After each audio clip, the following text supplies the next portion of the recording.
Hello dear students, उम्मीद है आप स्वस्थ हैं, मस्त हैं। आज हम 12th के क्लास में आरसी सर्किट पढ़ाने जा रहे हैं। आरसी सर्किट यानी आर मतलब रेसिस्टेंस, सी मतलब कैपेसिटर। ऐसा सर्किट जिसमें रेसिस्टेंस भी हो और कैपेसिटर भी हो, तो उसमें हम कैसे चार्ज निकाल सकते हैं, उस सर्किट में कैसे करंट निकाल सकते हैं, इस पर बात करेंगे आज। तो पूरा वीडियो देखिए, आप हमारे साथ बने रहिएगा, तो ये पूरा आरसी सर्किट आप बहुत अच्छे से सीख सकते हैं। तो शुरू करते हैं, चलिए। RC circuit,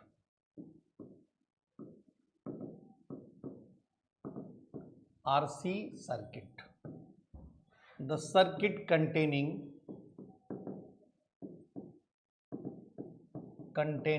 the circuit contain resistance, the circuit contain resistance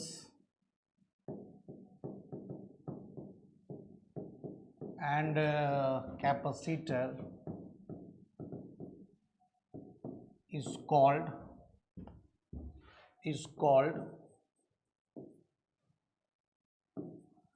RC circuit. ठीक है, अब इसमें case first, charging of capacitor, charging of capacitor. Capacitor को चार्ज करना है। कैपेसिटर का चार्जिंग क्या होता है कि एक कैपेसिटर लिए, एक रेसिस्टेंस लिए और फिर इसको एक बैटरी से जोड़ दिए।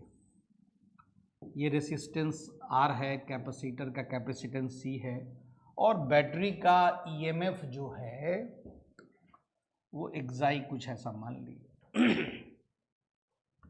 चार्जिंग ऑफ कैपेसिटर यानी कैपेसिटर को चार्ज करना है। तो कैपेसिटर को चार्ज करना है तो बैटरी से जोड़ना पड़ेगा।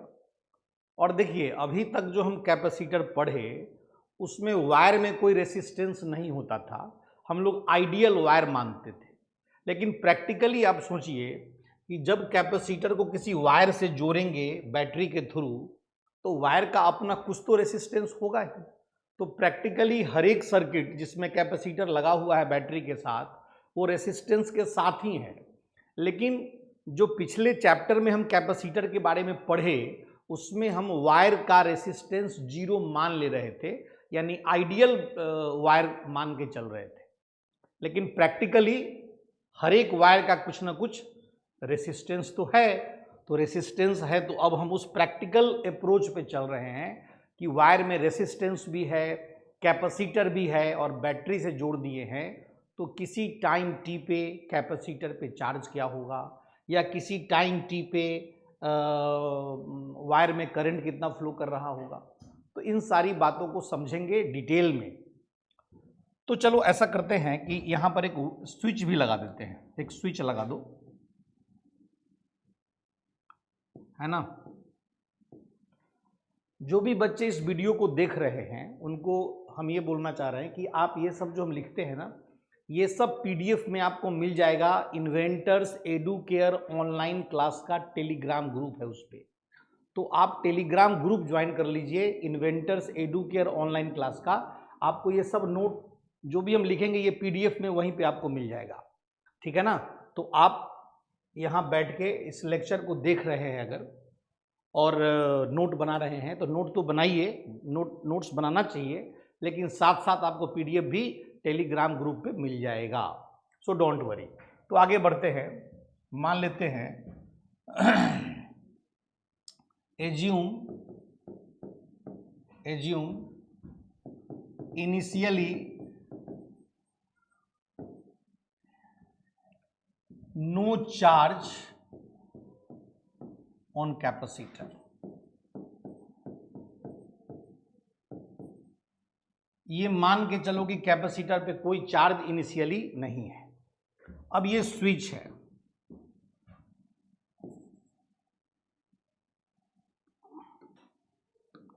switch S is closed at t equal to 0, t बराबर 0 पे स्विच को क्लोज कर दिए, है ना। तो at time t applying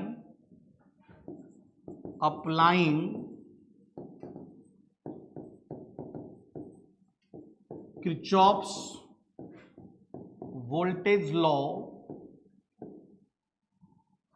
in a loop at time t, किसी टाइम t पे हम किरचॉफ्स वोल्टेज लॉ लगा रहे हैं, यानी जैसे ही स्विच क्लोज हुआ इसमें करंट फ्लो करना शुरू हो जाएगा। करंट फ्लो करने की वजह से इस कैपेसिटर के प्लेट पे पॉजिटिव चार्ज जमा होगा। मान लो कि किसी टाइम t पे q चार्ज है और इस वाले पे माइनस q चार्ज होगा, ऐसे करंट फ्लो कर रहा है इस सर्किट में। कोई दिक्कत है भाई? बैटरी के पॉजिटिव टर्मिनल से पॉजिटिव चार्ज फ्लो किया, पॉजिटिव चार्ज फ्लो करने का मतलब करंट फ्लो किया, और वो एक प्लेट पे डिपॉजिट हुआ प्लस क्यू तो दूसरे पे डिपॉजिट हुआ माइनस क्यू, और ये चार्ज बदलते जा रहा है। प्लेट पे जो चार्ज है वो वेरी कर रहा है, करंट जैसे जैसे फ्लो कर रहा है प्लेट पे चार्ज बदलता जा रहा है, ठीक है। किसी टाइम t पे हम बात कर रहे हैं, किसी गिवन टाइम t पे अगर हम किरचॉफ्स लॉ लगाएं तो यहां पर वोल्टेज डिफरेंस क्या है? Q by C, total potential difference का सम जीरो करते हैं। तो इधर से चल रहे हैं, इस लूप में हम लोग ऐसे घूम रहे हैं, तो Q बाई सी, फिर ऐसे चल रहे हैं तो यहां पर करंट के डायरेक्शन में potential difference plus I R, फिर ऐसे आए तो माइनस एक्साई बराबर 0। इसमें किसी को दिक्कत है?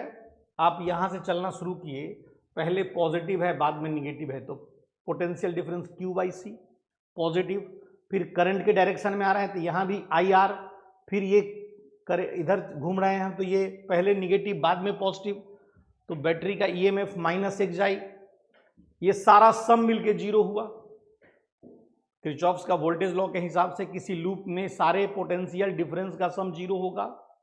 आपने घूमने का एक सेंस बना दिया, इस सेंस में घूमते हुए पहले अगर पॉजिटिव आएगा तो हम पोटेंशियल डिफरेंस पॉजिटिव करेंगे, पहले अगर निगेटिव आएगा तो हम पोटेंशियल डिफरेंस नेगेटिव करेंगे।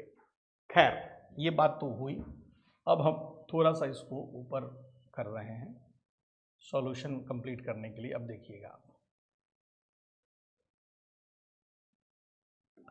अब देखिए तो I R is equal to xi minus Q by C, ठीक है। यानी I इज इक्वल टू, या I is equal to 1 by R xi minus Q by C. अब देखिए आगे, I को क्या लिखेंगे? dq by dt। I को हमने लिख दिया dq by dt, rate of flow of charge, is equal to 1 by R xi minus Q by C. तो dq upon xi minus Q by C is equal to 1 by R dt। अब यहां integrate करो, initially 0 charge है, finally q charge है। थोड़ा सा यहां पर ये जो ये 0 से q तक और टाइम 0 से t तक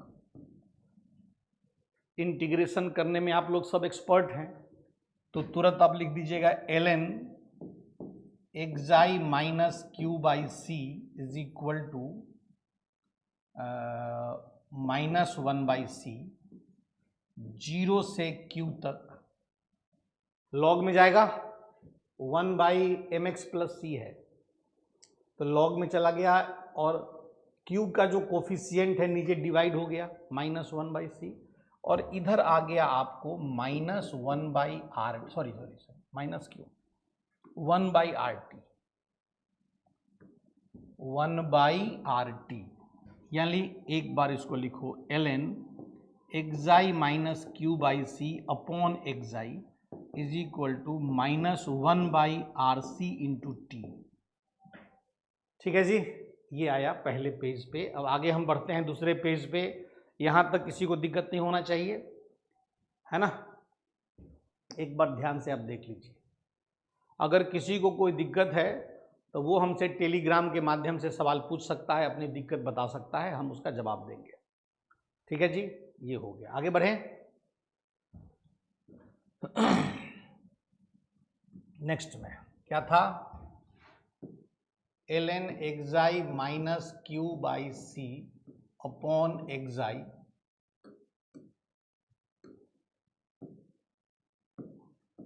is equal to t upon R C. यहां से लॉग हटा दो और माइनस इधर चला जाएगा, माइनस इधर किए थे ना जी पिछले लास्ट में, अब माइनस चला गया।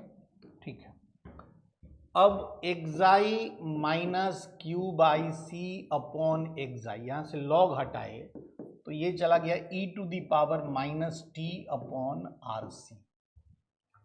और एक तरफ कर लो, q बाई सी को अगर एक तरफ करते हैं ये गुना होकर इधर आ जाएगा xi into 1 minus e to the power t upon R C, और q बराबर C xi into 1 minus e to the power minus t upon R C. ये एक सिचुएशन आपके सामने T time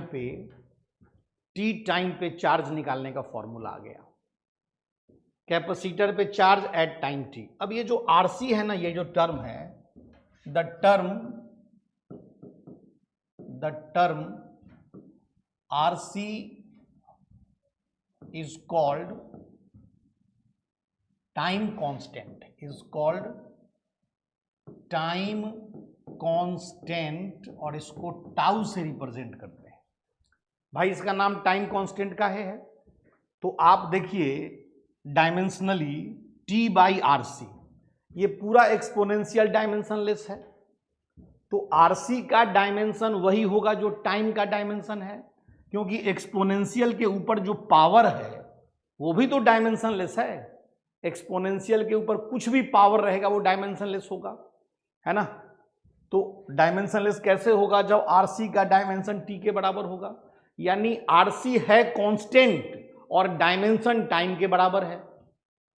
are into C, are भी constant सी भी constant, तो ये आरसी एक कांस्टेंट हुआ और डायमेंशनली टाइम के बराबर है, तो इसलिए इसका नाम पड़ गया टाइम कांस्टेंट, और इसको टाउ से रिप्रेजेंट करते हैं। तो आगे आरसी को हम लोग टाउ लिखेंगे और उस लिहाज से Q बराबर हो जाएगा C एक्साई into 1 minus e to the power minus t by tau.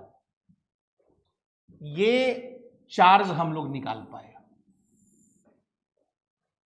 बोलिए, ये चार्ज निकाल दिए।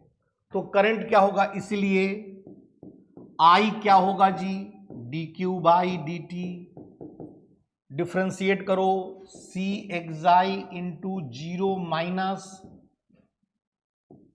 Minus 1 by tau into e to the power t by tau. बोलिए बोलिए, यानी I आ गया C एक्साई into 1 by R C, ये minus minus plus e to the power minus t by tau, C से सी कट गया, यानी I निकालने का फॉर्मूला हुआ xi by R e to the power minus t by tau.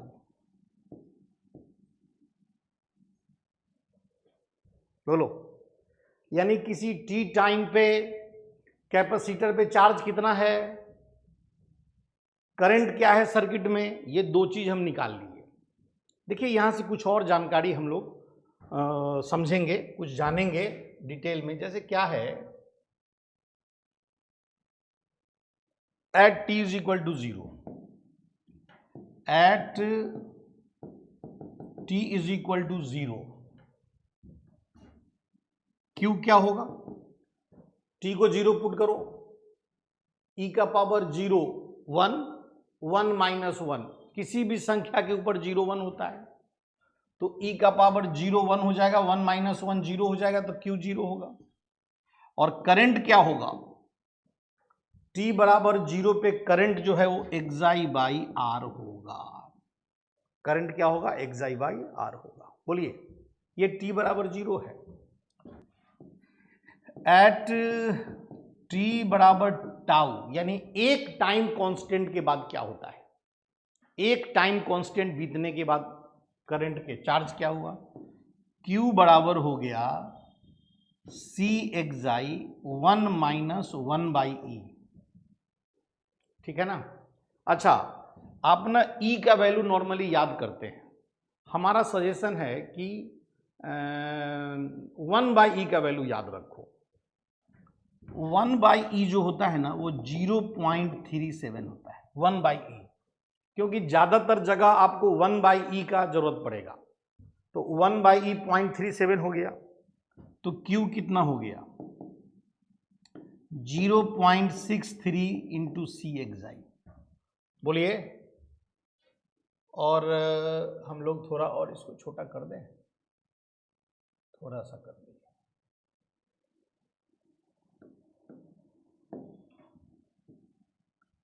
ठीक है जी। और आई क्या होगा उसी हिसाब से, आई बराबर xi by R into 1 by e, यानी 0.37 एक्साई बाई आर। सही है।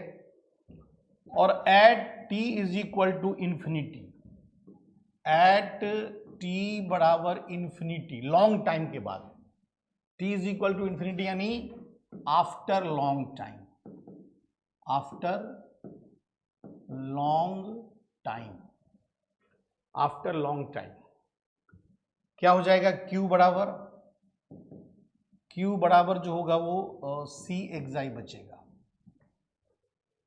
ठीक है ना, Q बराबर C एक्साई बचेगा। और ये जो है ये अपना मैक्सिमम चार्ज होगा। मतलब आप ये सोचो ऐसे कि t को इन्फिनिटी पुट कर रहे हैं तो ये टर्म 0 हो जाएगा, तो माइनस वाला term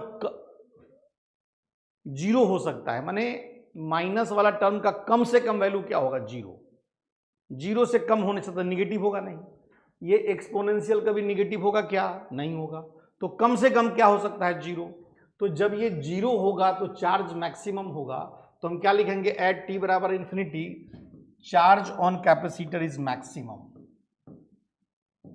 charge on capacitor is maximum, maximum. ठीक है ना, दैट इज Q बराबर Q मैक्स, और वो किसके बराबर हुआ, C एक्साई के। Q मैक्स कितना हुआ, C एक्साई के बराबर हुआ। कितने टाइम के बाद, इनफाइनाइट टाइम के बाद। अब सवाल ये उठता है कि इनफाइनाइट टाइम का मतलब क्या है, यहां पे क्या है मतलब इनफाइनाइट टाइम का, क्या साल दर साल छोड़ देंगे तब होगा ऐसा। देखिए ये सब फिजिक्स में जो लॉन्ग टाइम है ना, ये सब कंपेरेबल होता है। जैसे आप सोचो कि t बाई टाउ है, टाउ आपका मिली सेकेंड में है या माइक्रो सेकेंड में है, बहुत छोटा है, माइक्रो सेकेंड। तो उस माइक्रो सेकेंड के तुलना में 2-4 सेकेंड ही लॉन्ग टाइम हो जाएगा। 10 सेकेंड बीता वही लॉन्ग टाइम हो गया, क्योंकि हम कंपेयर किससे कर रहे हैं, आरसी से, टाउ से। ये टाउ बहुत छोटा है, एकदम माइक्रो सेकेंड में है। तो आप सोचिए सेकेंड ही उसके लिए बहुत बड़ा चीज हुआ। 1 सेकेंड बीता तो उसको लगा रही कितना टाइम बीत गया, है कि नहीं, वही लॉन्ग टाइम हो गया। तो लॉन्ग टाइम का मतलब ये कतई नहीं है कि एकदम इन्फिनाइट समय बीत जाएगा। लॉन्ग टाइम कंपेरेबल में लिया गया है टाइम कांस्टेंट के।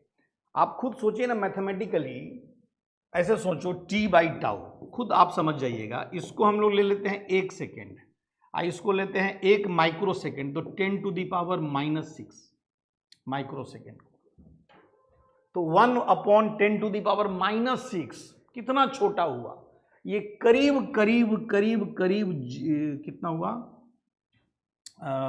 ये करीब करीब 0 है, 10 टू दी पावर -6। तो ये इन्फानाइट हो गया ना जी, इतना छोटा है कि ये इन्फिनिटी हो गया, तो e to the power minus infinity 1/∞ यानी 0। आप खुद सोच के देखो, 10 टू दी पावर -6 है, बहुत छोटा क्वांटिटी है ना, बहुत छोटे क्वांटिटी का मतलब ऑलमोस्ट 0, 1/0 यानी इन्फिनिटी। तो ये कंपेरेबल है, तो लॉन्ग टाइम जब हम बोलते हैं तो ये कंपेरेबल बोलते हैं, इसलिए आप कभी इससे कंफ्यूज मत होइए कि लॉन्ग टाइम मतलब सालों साल दर साल बीतेगा तब। ठीक है जी, बात समझ गए? तो ये बात है। अब करंट क्या होगा, I बराबर I जो होगा वो 0 हो जाएगा। देख लो, टाइम अगर बहुत बड़ा है, किसके तुलना में, टाउ के तुलना में। अब बहुत बड़ा टाइम हम 1 सेकेंड को मान रहे हैं, कैसे, अभी फिर लिख रहे हैं 1/, टाइम कांस्टेंट मान लीजिए 1 माइक्रो सेकेंड है, तो 1/10 टू दी पावर -6, फिर 0। तो ये e का पावर -∞, 1/∞ यानी 0, सही है ना। तो करंट 0 हो गया एट Q बराबर Q मैक्स एंड I बराबर 0। इसका मतलब क्या हुआ, इसका मतलब ये हुआ कि आफ्टर लॉन्ग टाइम जब कैपेसिटर पे चार्ज मैक्सिमम हो जाएगा, मैक्सिमम चार्ज होने का मतलब कैपेसिटर फुल्ली चार्ज हो गया, यानी कैपेसिटर बिकम्स फुल्ली चार्ज, है ना। The charge on capacitor becomes constant. एक बार चार्ज फुल हो गया उसके बाद वो चार्ज लेगा नहीं, यानी वो चार्ज को कांस्टेंट कर लेगा अपने कैपेसिटर में। तो जब कैपेसिटर प्लेट पे चार्ज कांस्टेंट होगा तो dQ/dt 0 होगा, यानी कैपेसिटर से होके कोई करंट पास नहीं होगा। यानी इस बात को नोट करके हम लोग लिख सकते हैं, नोट करके, after long time the charge on capacitor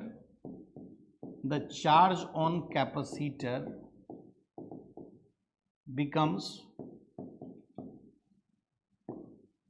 maximum, charge on capacitor becomes maximum and further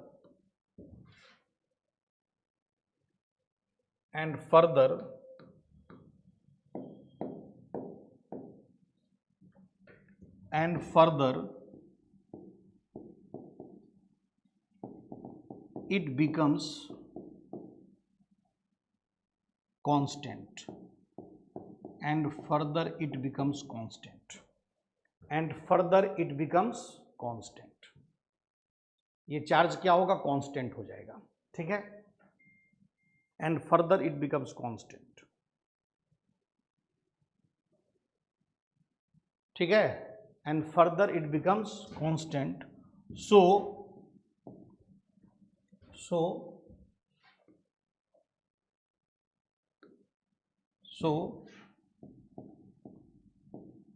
current through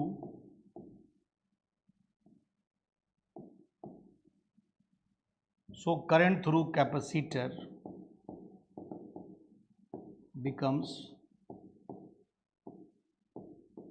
0. Current through capacitor becomes 0. This state is called steady state। ऐसे भी लिख दे, this state is called, थोड़ा सा और छोटा करना पड़ेगा, 0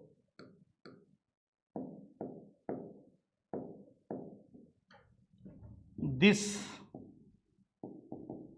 state is called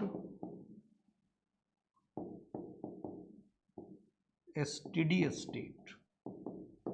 This state is called a steady state। ठीक है जी।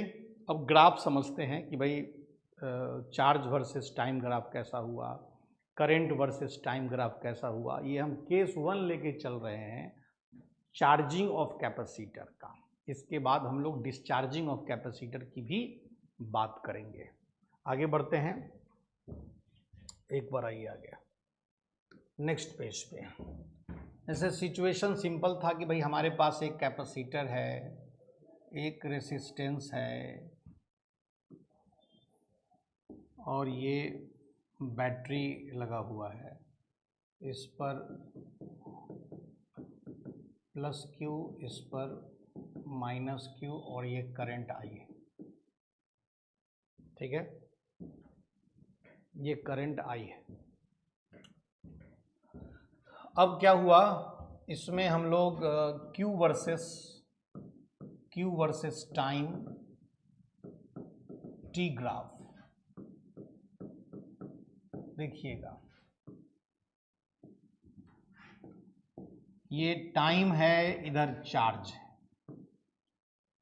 t बराबर 0 पे करंट 0 था, तो t बराबर 0 पे करंट 0 था और यह कांस्टेंट हो गया। किसी टाइम टाउ पे, एक टाइम कांस्टेंट पे कितना चार्ज था, 0.63 सी एक्साई, और एक बार जब ये कांस्टेंट हो गया तो ये Q मैक्स हो गया यहाँ पर, और मैक्सिमम चार्ज कितना है, सी एक्साई, ये ना, कब, जब पैरेलल हुआ, यानी जब t इन्फिनिटी हुआ। t इन्फिनिटी यानी टाइम के पैरेलल ग्राफ हो गया। तो ऐसा ग्राफ बनाएंगे चार्ज वर्सेस टाइम का, और एक बार जब चार्ज मैक्सिमम हुआ तो ये कांस्टेंट हो गया कि नहीं हो गया, स्टेडी स्टेट आ गया कि नहीं आ गया, करंट कांस्टेंट हो गया, सॉरी करंट जीरो हो गया।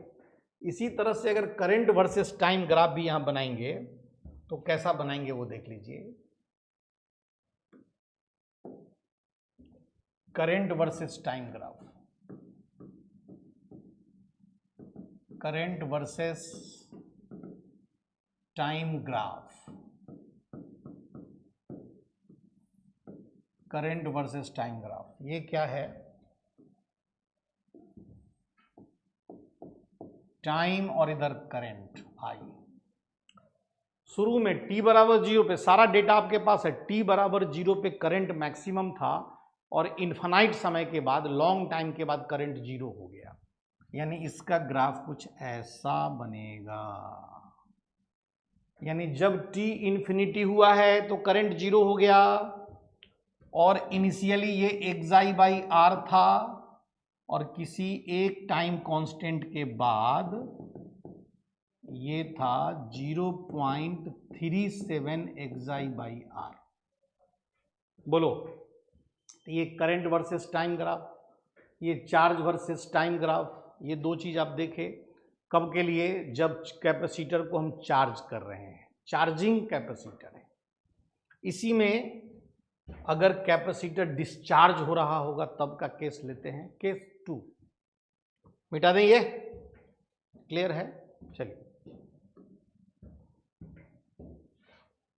केस 2, इसमें है discharging of capacitor, discharging of capacitor, discharging of capacitor. Capacitor जब डिस्चार्ज होगा तो क्या होगा, तो देख लीजिए, जैसे एक कैपेसिटर है और यहां पे एक बैटरी लगा दिए और सीधा एक रेसिस्टेंस है R,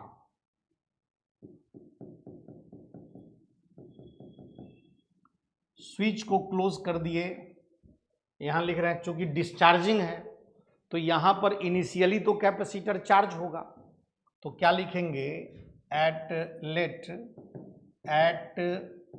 t equal to 0 charge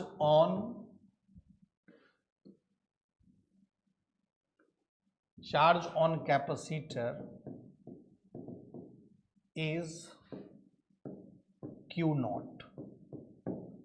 capacitor पे चार्ज Q नॉट है जी, t बराबर 0 पे। तो एट टाइम t हम लिख रहे हैं, यहां पर मान लो प्लस Q है, यहां पर माइनस Q है, स्विच क्लोज है, at time t after switch S is closed, switch close करने के टी समय बाद, मैंने एट टाइम टी, कब टी टाइम क्या है, स्विच क्लोज करने के बाद। तो स्विच क्लोज करने के बाद टी समय पे क्या होगा, यहां लिखो फ्रॉम किरचॉफ्स लॉ,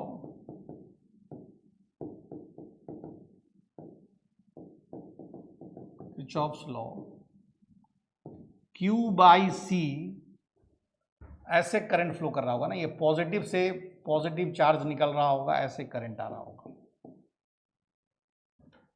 तो हम ऐसे घूम रहे हैं जी, हम तो मान लो ऐसे घूम रहे हैं, तो क्या लिखेंगे जी, इधर से चलेंगे तो Q बाई सी प्लस, और घूम के ऐसे आएंगे तो minus I R, Q by C minus I R बराबर 0, यानी Q by C is equal to I R. सही है, ध्यान से देखिएगा जो हम बताना चाह रहे हैं, बड़ा इंपॉर्टेंट है, एक एक कैलकुलेशन समझना पड़ता है। यानी Q by C is equal to minus d Q by d t R. यहां पर माइनस क्यों कर दिए आई को, इसलिए कर दिए एज Q डिक्रीजेज, Q घट रहा है, समय के साथ चार्ज घट रहा है, तो जो भी क्वांटिटी डिक्रीज होगा उसका डिफरेंशिएशन निगेटिव होता है। Q decreases, that's why I को हम लोग d Q by d t नहीं लिख के minus d Q by d t लिखेंगे। तो बात हो गया, तो d Q by Q is equal to d Q by Q is equal to minus 1 by R C d t, और इंटीग्रेट जो करते हो तो करो ही करो, इनिशियली क्यू नॉट अब फाइनली क्यू, इनिशियली 0 और टी, है ना। इस बार इनिशियल चार्ज 0 नहीं था, क्यू नॉट है, क्योंकि चार्ज घटता आ रहा है क्यू नॉट से, और 0 से t समय तक बात कर रहे हैं, तो इसका ln q by Q not हुआ, और यहाँ t बाई आर सी ये निगेटिव हुआ, तो q by Q nought is equal to e to the power minus t upon R C. तो q हो गया क्यू नॉट इंटू q बराबर Q not into e to the power minus t upon R C. ये discharging का formula है, यानी circuit में केवल कैपेसिटर और रेसिस्टेंस हो और इनिशियली कैपेसिटर चार्ज हो तो धीरे धीरे डिस्चार्ज होगा। किसी टाइम t पे कैपेसिटर पे चार्ज क्या होगा Q, वो कितना के बराबर होगा, Q nought into e to the power minus t upon R C, जहाँ Q नॉट है charge on capacitor at time t is equal to 0, यानी सर्किट को क्लोज करने के बाद। हम लिख भी देते हैं switch S is closed, S is closed at t is equal to 0, है ना। उसके बाद यहाँ के बाद से ये लाइन है, पहले ये लिखना है, सही है ना। ये कहानी हुआ, तो ये चार्ज आ गया। अब हम इसी में अगर बात करें करंट क्या होगा, तो I बराबर फिर वही minus d Q by d T, minus d Q by d T current है, चूंकि चार्ज घट रहा है भाई। कितना आ जाएगा, I बराबर क्यू नॉट, इसी को एक लाइन और तो लिख ही देना पहले, यानी Q बराबर Q not e to the power minus t by tau. सही है, आगे बढ़ते हैं, इस बार और बात होगा अगले पेज पे, जगह कम है। हो गया ना, तो आइए अगले पेज पे हम लोग ये बात करें। अब चूंकि Q बराबर Q not e to the power minus t by tau, तो करंट थ्रू सर्किट, तो करंट इन सर्किट I बराबर minus d Q by d t, यानी Q not by tau e to the power minus t by tau, 1 by tau बाहर आएगा और ये minus minus plus हो जाएगा। करंट निकालने का फॉर्मूला हुआ Q not by C, Q not by R C e to the power minus t by tau. अब at t equal to 0 Q बराबर Q नॉट और I बराबर t को 0 पुट करो, e का पावर 0, e का power 0 कितना, e का पावर 0 1, तो ये आ जाएगा I बराबर Q not by R C.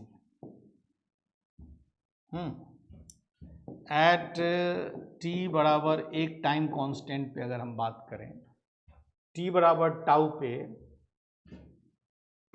Charge q क्या होगा, q बराबर एक टाइम कांस्टेंट पे 1 बाई ई, 1 बाई ई का मतलब यहाँ पर 1 बाई ई का मतलब 0.37, तो ये 0.37 q नॉट, और I बराबर भी हो जाएगा, I बराबर 0.37 Q not by R C, और at t is equal to infinity यानी after long time, after long time Q हो जाएगा 0, लॉन्ग टाइम यानी e का power minus infinity 1 by infinity, e का पावर माइनस इन्फिनिटी क्या हो गया, यहां पर लिखी दोनों एक बार, e का पावर माइनस इन्फिनिटी बराबर 1 by infinity is equal to 0। Q बराबर कितना हो जाएगा, Q बराबर 0, ये हम बगल में लिख दे रहे हैं लॉन्ग टाइम के बाद, और करंट I भी 0, करंट भी 0 यहां पर लॉन्ग टाइम के बाद, यहां भी माइनस इन्फिनिटी 1 बाई इन्फिनिटी यानी 0, लॉन्ग टाइम के बाद करंट भी 0, चार्ज भी 0। सही है। अब आइए इसको हम लोग थोड़ा ग्राफ से समझते हैं, charge Q versus time t graph, time t graph, charge Q versus time t graph क्या है,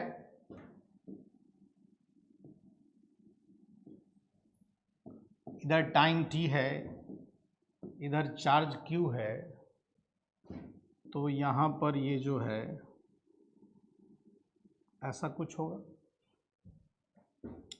ये Q नॉट और एक टाइम कांस्टेंट t बराबर टाउ पे 0.37 Q नॉट, और फिर इन्फानाइट समय पे जाके 0 हो गया चार्ज। तो ऐसा ग्राफ बन सकता है कि नहीं बन सकता है चार्ज का।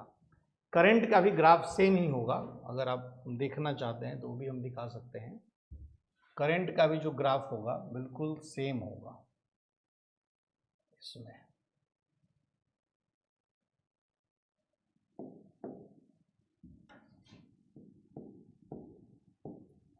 Current versus time graph, current versus time graph, इसमें क्या है, छोटा सा बना दे रहे हैं, टाइम और ये करंट आई, ये भी ऐसा ही ग्राफ बनेगा सेम, ठीक है ना। इनिशियल करंट जो है वो Q not by R C यानी इसको I नॉट मान लीजिए, तो इनिशियल करंट I नॉट से शुरू हो गया ऐसे। सही है। तो ये कहानी है चार्जिंग और डिस्चार्जिंग आरसी सर्किट का। आगे इस पर सवाल करेंगे कि भाई सवाल कैसा बन सकता है, क्या हो सकता है। तो आइए कुछ क्वेश्चन करें, एक आध क्वेश्चन करें, अब फिर हम लोग जो है इस पर और भी सिचुएशंस को समझेंगे कि भाई इसमें और क्या हो सकता है। जैसे कैपेसिटर, हम लोग चार्जिंग वाले केस में कैपेसिटर को हम लोग डिस्चार्ज मानते हैं कि t बराबर 0 पे चार्ज 0 है। अगर t बराबर 0 पे कैपेसिटर पे कुछ चार्ज रहेगा तब t टाइम पे चार्ज क्या बनेगा, ये सब बात हम लोग डिस्कस करेंगे आगे। लेकिन पहले एक क्वेश्चन करते हैं, बेसिक सवाल। देखिए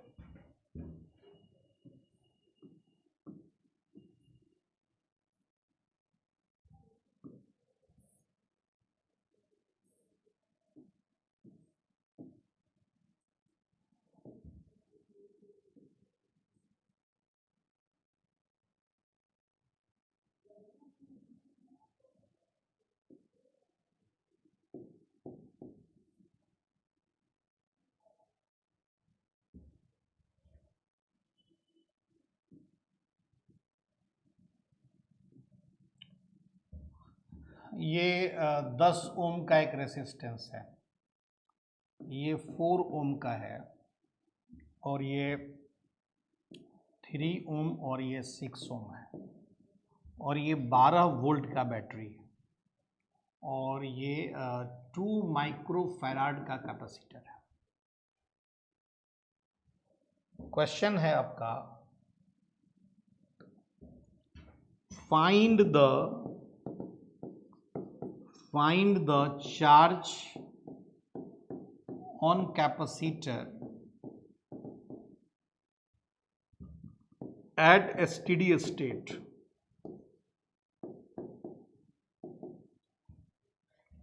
find the charge on capacitor eight A steady state, या इसी को हम बोल देते हैं और find maximum charge on capacitor. दोनों एक ही सवाल हुआ, या तो एसटीडी स्टेट में कैपेसिटर पे चार्ज पूछा जाए या कैपेसिटर पे मैक्सिमम चार्ज पूछा जाए, एक ही बात है। एसटीडी स्टेट में जो कैपेसिटर के ऊपर चार्ज है वही मैक्सिमम चार्ज, वही क्या है, मैक्सिमम चार्ज है जी। तो बड़ा सिंपल सा बात है, इसको तुरंत बना सकते हैं कि नहीं बना सकते हैं, बोलो। जैसे ही आपको पता चला कि एसटीडी स्टेट है या कैपेसिटर पे मैक्सिमम चार्ज है, आपको समझ लेना है कि कैपेसिटर से कोई करंट नहीं पास करेगा। तो हम लिख देते हैं एक लाइन कि व्हेन, इसको आगे बहुत यूज करेंगे, ये जो बात लिख रहे हैं इसको याद रखना है।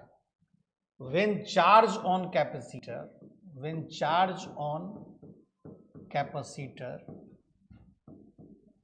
Is maximum, when charge on capacitor is maximum, no current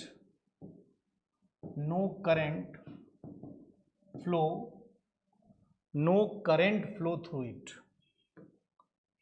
through it, no current flow through it, capacitor से कोई करंट फ्लो नहीं करेगा। अब देखिए, जैसे मान लो यहां से अगर आई करंट चला भी है तो वो इधर नहीं जा सकता है, वो इधर से ही पास करेगा। ये आई करंट ऐसे गया, बाकी अपना बढ़ गया जो भी है, तो आई करंट निकालेंगे ऐसे, इससे कोई मतलब है नहीं, यही सर्किट है केवल। तो 6 और 3 पैरेलल में 18/9 यानी 2 ओम, और 2 और 4 6, तो करंट आई कितना हो जाएगा,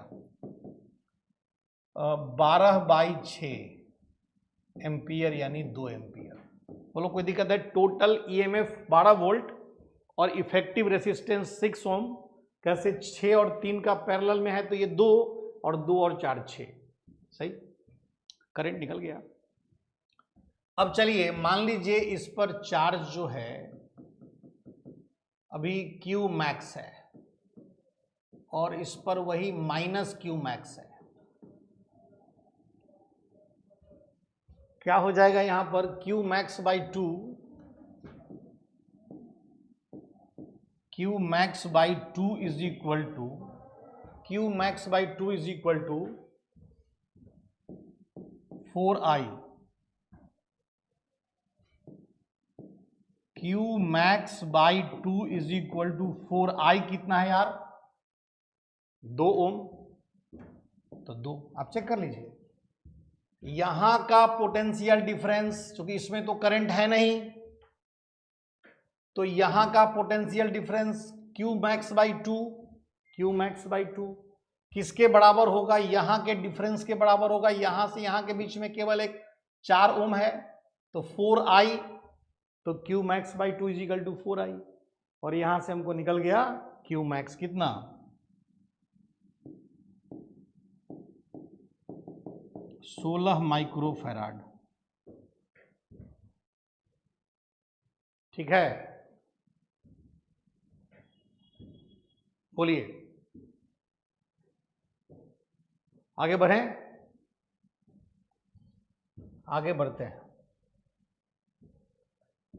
तो ये एक सवाल था जिसमें जैसे ही आपको मैक्सिमम चार्ज बोलेगा कैपेसिटर पे, उससे करंट जीरो कर देना है। बाकी में करंट फ्लो करेगा, उससे हमको अपने आप एक्सप्रेशन आ जाएगा, निकल जाएगा।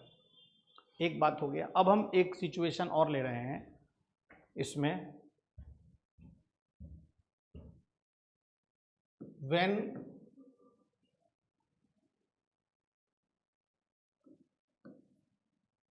Case 3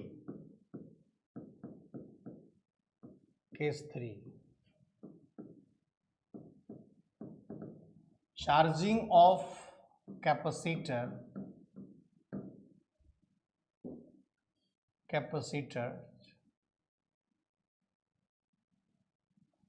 charging of capacitor when initially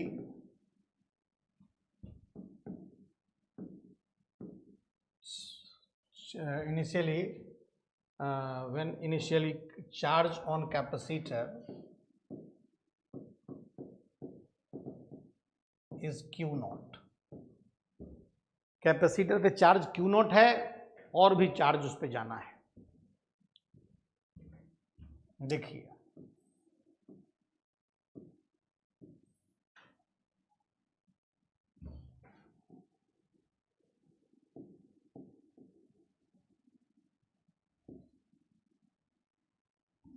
किसी समय चार्ज अभी भी Q है और इस पर माइनस Q है किसी समय, लेकिन इनिशियली चार्ज Q नॉट था। इस बार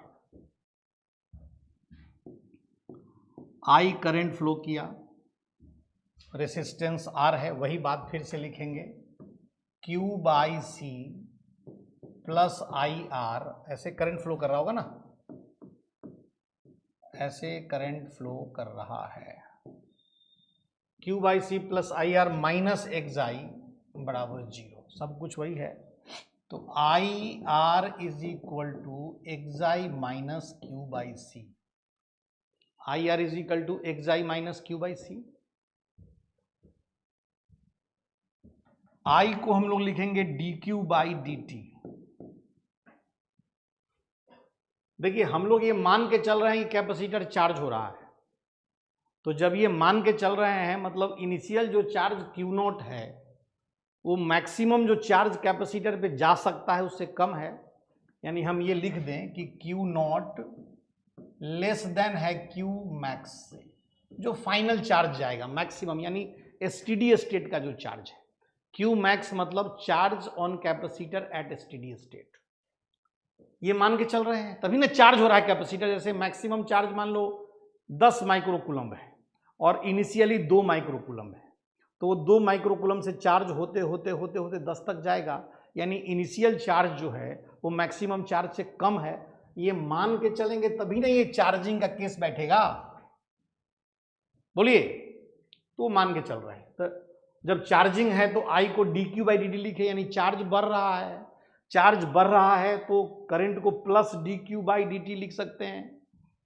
R is equal to XI minus Q/C, तो dQ upon XI minus Q/C बराबर 1/R dt। अब करो इंटीग्रेट, कहां से कहां तक, तो बस अंतर यही है कि इनिशियल जो 0 था वो Q नॉट है, Q नॉट से Q तक, 0 से T तक। सही है जी। अब देखिए यहां पे क्या आ गया, ये ln XI minus Q/C upon 1/C, ये कहां से कहां तक, Q नॉट से Q तक बराबर 1/RT।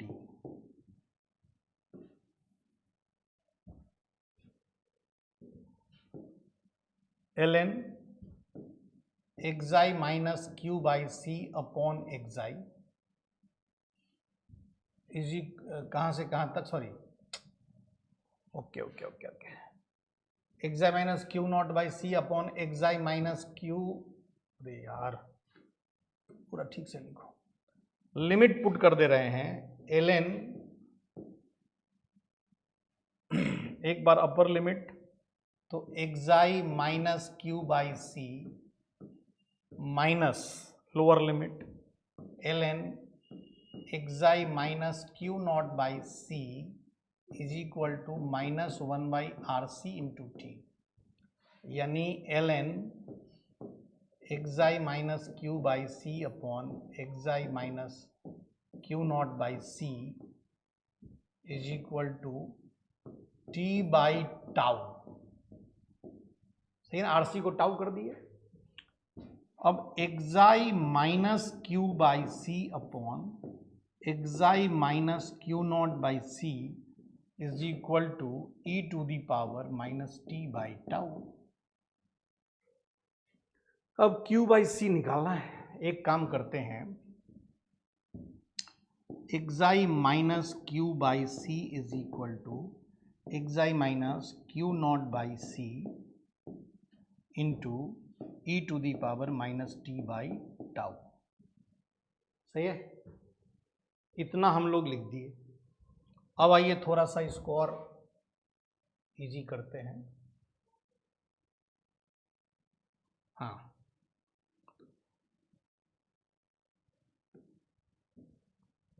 तो q by C is equal to xi into 1 minus e to the power minus t by tau और फिर plus Q not by C into e to the power minus t by tau. मतलब ये हुआ कि final जो expression हमारे पास आया वो क्या आया कि Q is equal to C एक्साई into 1 minus e to the power t by tau अब plus Q not into e to the power minus t by tau. अगर आप इस एक्सप्रेशन को ध्यान से देखें, इस एक्सप्रेशन को ध्यान से देखें तो ये चार्जिंग है और ये डिस्चार्जिंग है, यानी चार्जिंग का जो फॉर्मूला था और डिस्चार्जिंग का जो फॉर्मूला था वो दोनों का सम है कि नहीं? सम ऑफ चार्जिंग एंड डिस्चार्जिंग। कितना सिंपल, कितना इंटरेस्टिंग रिजल्ट आया कि टी टाइम पे जो चार्ज पहले से था वो डिस्चार्ज होता जा रहा है, ये घटता जा रहा है और ये बढ़ता जा रहा है, और किसी टाइम टी पे पता लग गया। यानी जब भी, अब ये पूरा एक्सप्रेशन लिखने का बार बार जरूरत नहीं है, अगर इनिशियली कैपेसिटर पे चार्ज है और उसको फर्दर चार्ज करना है तो चार्जिंग वाला भी फॉर्मूला लिख दो, अब प्लस डिस्चार्जिंग वाला भी फॉर्मूला लिख दो, दोनों का सम करो, अपने आप आपको आ जाएगा किसी टाइम टी पे चार्ज निकालने का फॉर्मूला। ठीक है ना? तो ये हो गया। आगे हम बढ़ते हैं इस पर। अब एकदम इस फॉर्मूला को ध्यान से समझ लीजिए, लिख भी दें हम इस बात को कि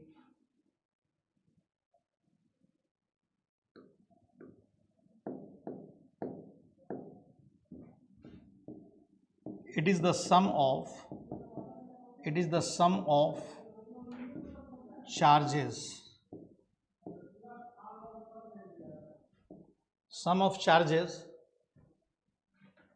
on sum of charges at time t in charging and discharging.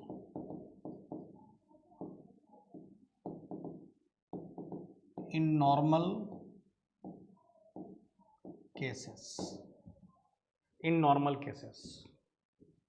ठीक है, ये याद रखने का है। अब इसका ग्राफ अगर बनाना चाहें तो श्योर बना सकते हैं।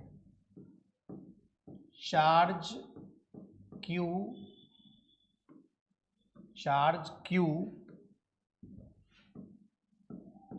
Versus time T graph.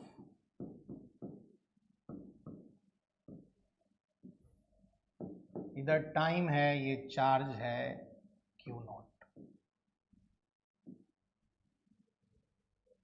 है ना? T बराबर 0 पे चार्ज Q नॉट है t बराबर 0 पे ये टर्म 0 होगा, क्यू नॉट बचेगा। किसी टाइम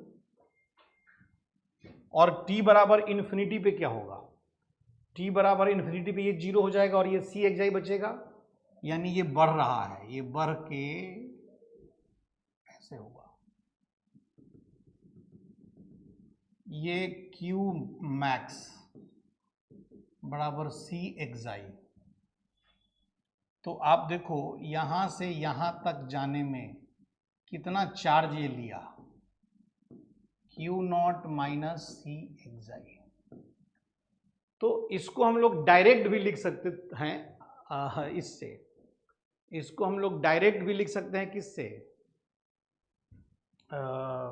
चार्जिंग वाले फॉर्मूला से।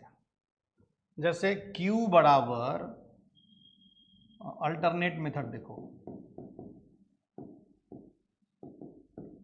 मेथड Q बराबर delta Q into 1 minus e to the power minus t by tau. भाई यहां से यहां जाने में एडिशनल चार्ज डेल्टा Q हुआ, तो delta Q 1 minus e to the power minus t by tau. आखिर हम लोग जो फॉर्मूला लिखते थे उसमें यही तो लिखते थे, यहां से यहां गए, ये Q मैक्स है, तो ये पूरा Q मैक्स था, तो Q max into 1 minus e to the power minus t by tau. यहाँ पर delta Q into 1 minus e to the power minus t by tau, और डेल्टा Q हो जाएगा Q nought minus C xi 1 minus e to the power minus t by tau, है ना। तो यही result यहाँ आ जाएगा। हम जो कहना चाह रहे हैं आप बात समझ रहे हैं, ये अल्टरनेट मेथड डायरेक्ट लगा सकते हैं। कैसे, जैसे इनिशियल जब चार्जिंग का केस था Q का, तो ये होता था ना, तो ये दूरी कितना था, ये सी एक्साई था, तो लिखते थे ना Q बराबर C एक्साई into 1 minus t by tau. अब यहां पर ये डेल्टा Q है, ये क्या है, डेल्टा Q है, डेल्टा Q बराबर इतना, यहां से यहां गया ना, तो delta Q into 1 minus e to the power minus t by tau. ये लिखो या ये लिखो, बात बराबर है, सॉल्व कर लीजिए, इसके बराबर आ जाएगा।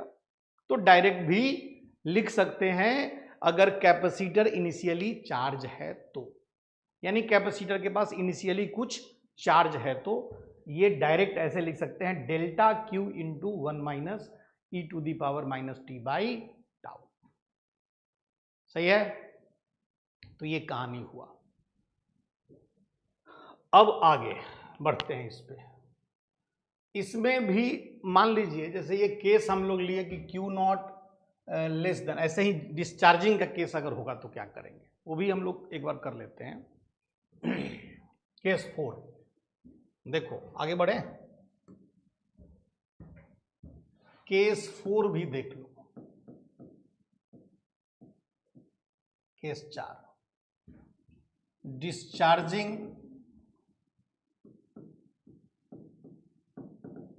Discharging of capacitor, discharging of capacitor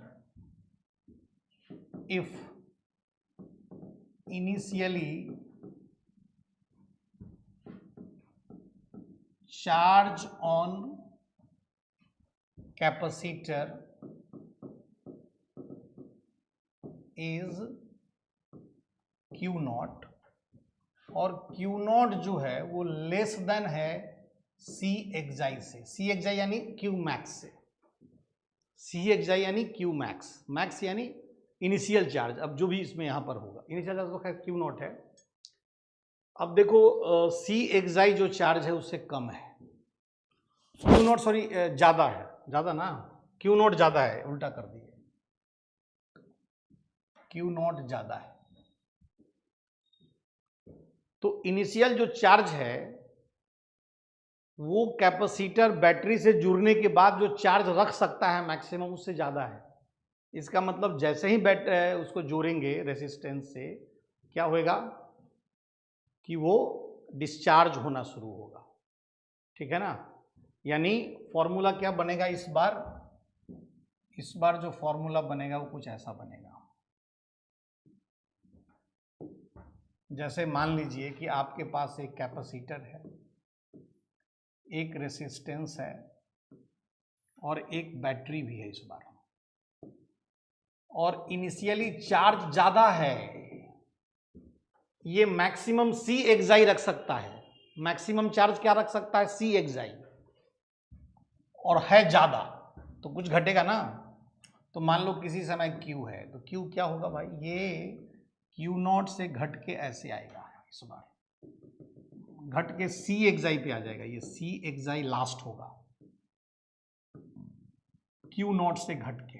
कितना घटा ये? Q0 minus C एक्साई। तो इस बार जो फॉर्मूला होगा वो सीधे लिख देंगे। डिस्चार्जिंग के केस में फॉर्मूला क्या होता है? Q बराबर delta Q into e to the power minus t by tau. ये तो फॉर्मूला है भाई। जब बैटरी नहीं था तो ये फॉर्मूला ऐसा होता था, तो ये पूरा Q0 था, ये Q था, ये Q0 था, तो Q बराबर लिखते थे ना Q0 into e to the power minus t by tau. अब ये Q0 माइनस सी एक्साई है, ये कितना है? Q0 minus C xi.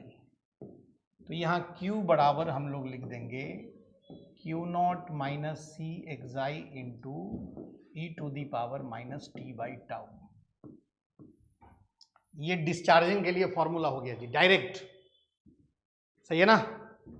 तो ये सब याद रखना है। कैपेसिटर पे पहले से ज्यादा चार्ज है, घटते घटते सी एक्साई हुआ, तो एक्सप्रेशन क्या होगा? कैपेसिटर पे पहले Q0 चार्ज है, बढ़ते बढ़ते सी एक्साई हुआ, तो एक्सप्रेशन क्या होगा चार्ज Q का एट टाइम t। तो ये सब फॉर्मूला आपके सामने है, इसको यूज करना है। अब हम कुछ और सवाल करेंगे जिसमें कि हम लोग टाइम कांस्टेंट, जैसे अभी तक क्या है कि एक ही रेसिस्टेंस R है, तब तो हम RC टाइम कांस्टेंट लिख दे रहे हैं। यही टाइम कांस्टेंट क्या होगा जब एक से ज्यादा रेसिस्टेंस रहे सर्किट में? सर्किट में एक से ज्यादा रेसिस्टेंस रहे, जैसे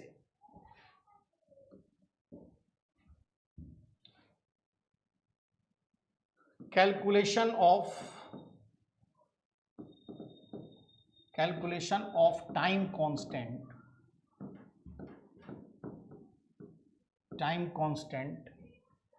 if circuit has more than one resistance,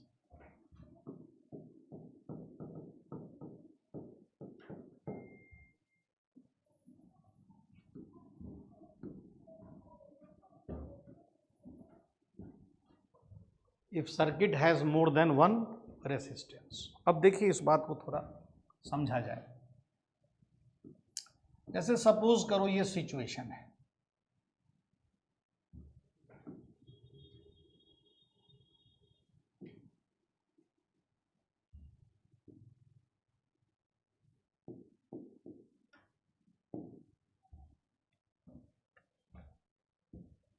ये 3 ओम, ये 6 ओम, ये 2 ओम और ये 2 माइक्रोफैराड। एक एग्जाम्पल ले रहे हैं। एक में है फाइंड टाइम कांस्टेंट, टाउ एक हो गया। 2 में पूछ रहा है find maximum charge on capacitor, और तीसरा है charge on capacitor at time t। Charge on capacitor at time t।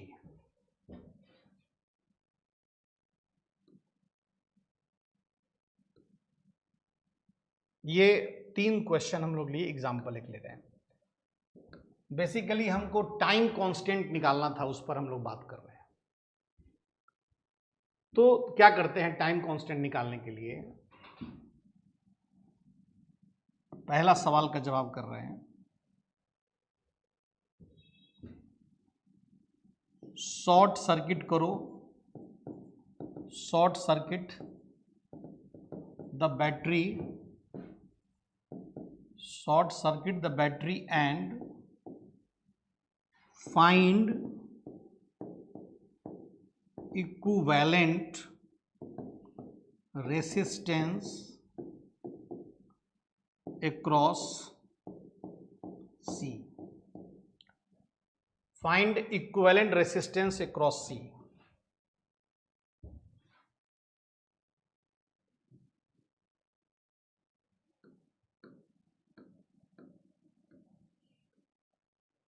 चलो, तो पहला चीज हमको क्या निकालना था यहां पर? पहला चीज निकालना था टाइम कांस्टेंट। इसी पे बात कर रहे हैं बेसिकली। तो स्टेप 1 ये है, स्टेप 1,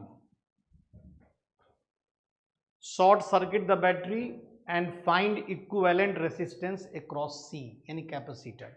अक्रॉस कैपेसिटर ही लिख दो यार, अक्रॉस कैपेसिटर। और स्टेप 2 क्या हुआ? टाउ बराबर आर इक्विवेलेंट इंटू सी। अब आप बताइए, तो पहला सवाल का जवाब क्या हुआ? इसलिए tau is equal to R equivalent निकालना है जी। बैटरी को शॉर्ट करते हुए, बैटरी को क्या कर देना है? शॉर्ट। इसके बाद हम लोग इधर नहीं लिखेंगे, थोड़ा कंफ्यूजन हो जाएगा। चलो ठीक है, अब अगले पेज पे चलें क्या? ये स्टेप्स था, इस स्टेप को यूज करते हुए अगले पेज पे हम लोग आते हैं। या इसी पेज पे करो ना, छोटा कर दें इस फिगर को।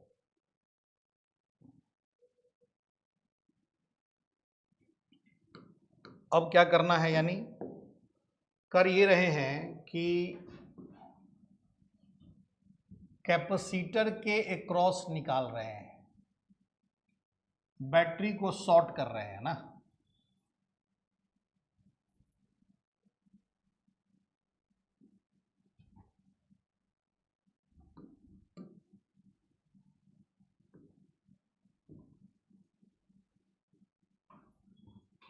बैटरी को शॉर्ट कर दिए। अब जैसे ही बैटरी को शॉर्ट किए, ये 3 ओम, ये 3 ओम और ये 6 ओम, ये पैरेलल में हो गया, और ये 2 ओम सीरीज में हो गया, और इस कैपेसिटर के अक्रॉस निकालना है। तो आर इक्विवेलेंट क्या हुआ? 6 और 3 पैरेलल में है, 2 हो गया, और 2 2 4, यानी 4 ओम। तो टाउ क्या हुआ जी? 4 इंटू 2, 6 माइक्रो सेकेंड। क्यों माइक्रो सेकेंड? क्योंकि ये माइक्रो फैराड है, और ये माइक्रो फैराड है, और ये 4 ओम है ना, तो माइक्रो सेकेंड टाउ हो गया। तो इस तरह से अपने को टाइम कांस्टेंट निकालना पड़ेगा। किसी को कोई तकलीफ है? फिर से हम बोल रहे हैं, क्या कर रहे हैं?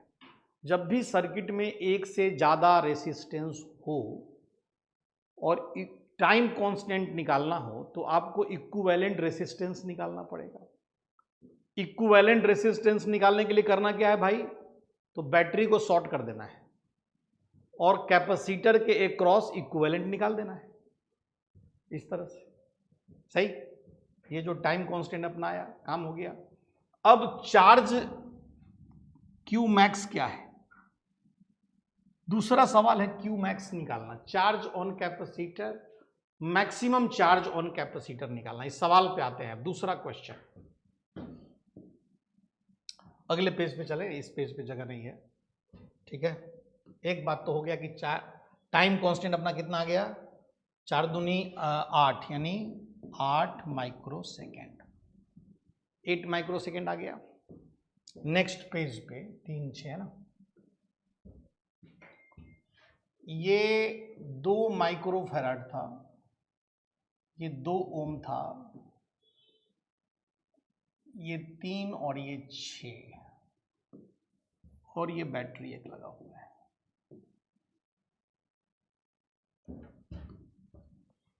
एक्साई का वैल्यू नहीं लिखे ना, इसको 12 वोल्ट कर लो ना। ये 12 वोल्ट किए जी, 6 3 है ना। अगले पेज पे चलना है, क्या है ये? 12 वोल्ट,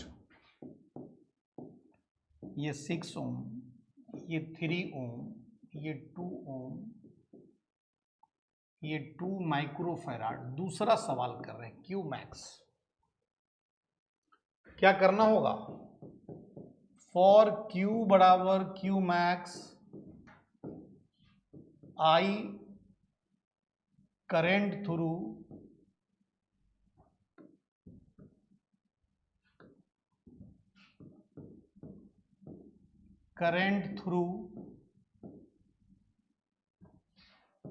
कैपेसिटर इज 0। ये हम लोग पढ़ते कि नहीं पढ़ते हैं? कैपेसिटर से कोई करंट नहीं जाएगा।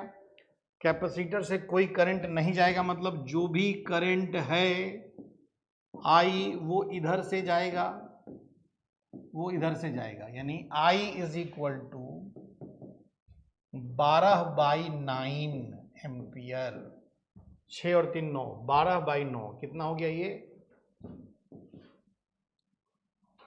4/3 एम्पियर। सही है, 4/3 एम्पियर ये हो गया।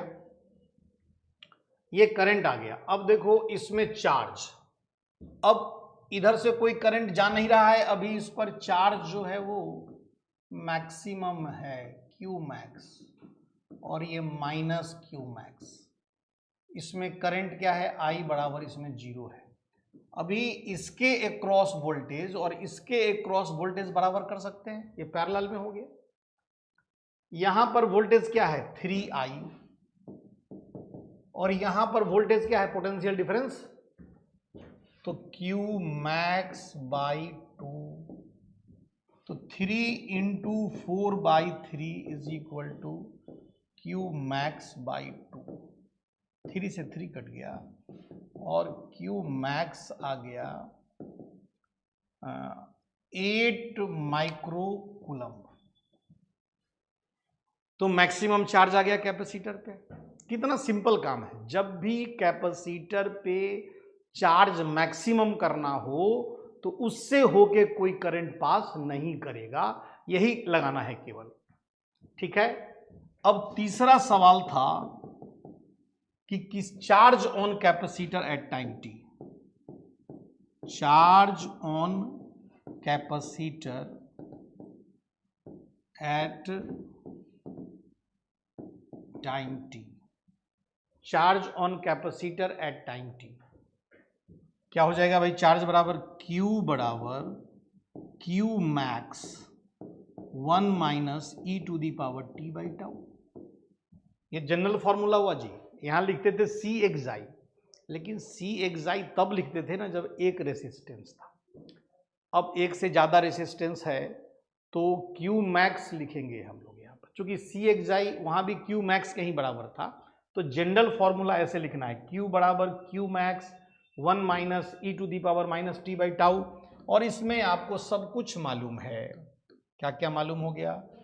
Q बराबर Q मैक्स मालूम हो गया 8 micro coulomb into 1 minus e to the power minus t by tau. कितना है? टाउ भी हम लोग निकाल चुके हैं लास्ट पेज पे। टाउ कितना है? 8 माइक्रो सेकेंड है ना, देख लो। टी बाई 8 ये माइक्रो सेकेंड में है। इस तरह से हमको जो है चार्ज, अब टी का वैल्यू जो पूछेगा देंगे, यहाँ क्यों निकल जाएगा, बोलिए। तो इस तरह से चार्ज निकाल सकते हैं। तो ये आरसी सर्किट था। आज का जो पूरा स्टोरी था वो आरसी सर्किट पर बेस्ड था। उम्मीद है कि आरसी सर्किट आपको समझ में आया होगा। अभी इसको आप प्रैक्टिस करिए। आप जहाँ भी पढ़ते हैं, जो भी पैकेज आपके पास है उसको बनाइए। अगर आप इन्वेंटर्स एडू केयर का ऑनलाइन क्लास का टेलीग्राम ग्रुप पे हैं, नहीं है तो ज्वाइन कर लीजिए, तो आपको इन्वेंटर्स का भी पैकेज मिल जाएगा। तो इन्वेंटर्स के पैकेज में जाइए और आरसी सर्किट, कौन सा डीपीपी हुआ जी? आरसी सर्किट अभी कितना डीपीपी हम लोग कर चुके हैं? आरसी सर्किट का डीपीपी होगा ना। तो आपको आरसी सर्किट का डीपीपी करने के लिए टेलीग्राम ग्रुप पे जाना है। टेलीग्राम ग्रुप में अपना पैकेज है इलेक्ट्रिसिटी का, करंट इलेक्ट्रिसिटी। कौन सा पैकेज है? Current electricity.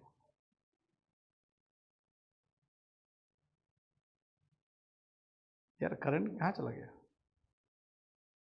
ये है करंट इलेक्ट्रिसिटी के पैकेज में जाओ, डीपीपी खोजो।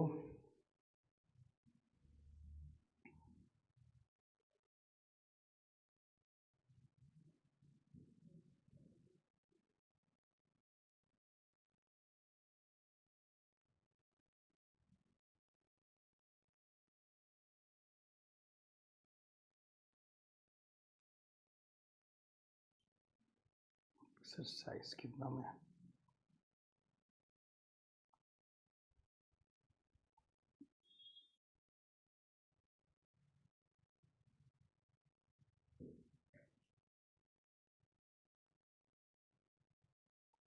आरसी सर्किट है ये, डीपीपी 8। होमवर्क हो गया, होमवर्क अगले पेज पे दे रहे हैं, इस पे छोड़ दो। ये क्या कर दिया हमने?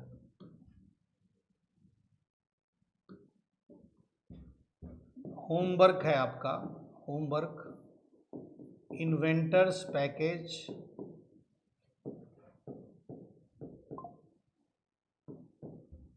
डीपीपी 8। इसके लिए आपको टेलीग्राम ग्रुप पे जाना होगा। इन्वेंटर्स एडुकेयर ऑनलाइन क्लास का जो टेलीग्राम ग्रुप है उस पे जाइएगा, आपको पैकेज मिल जाएगा। डीपीपी 8 उससे बनाना है, ठीक है। आज के लिए इतना ही। अगले क्लास में हम आरसी सर्किट का कुछ और सवाल प्रैक्टिस कराएंगे, लीकेज करंट के बारे में बात करेंगे, और फिर अगला चैप्टर शुरू करेंगे मैग्नेटिज्म, है ना। तो आप पहले आरसी सर्किट अच्छे से बनाओ, फिर हम अगले चैप्टर पे आएंगे, है ना। Okay, thank you.